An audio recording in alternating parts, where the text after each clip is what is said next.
reasoning behind having networks like TV1, BET, Centric, etc. They were formed out of necessity.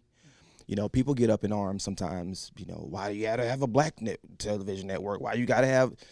Because we weren't included in mainstream media.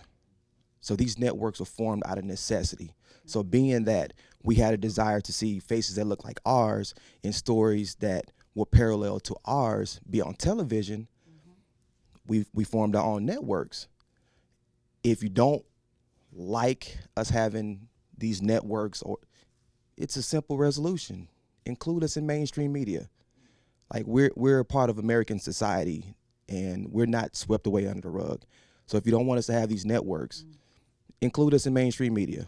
But until that happens, networks like TV1 are so prevalent and so important because we need content that we can relate to.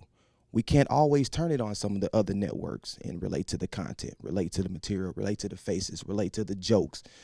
But when it comes to BT, Centric, and TV1 networks like that, like, this is what we relate to. So, and I agree with what Winnie said.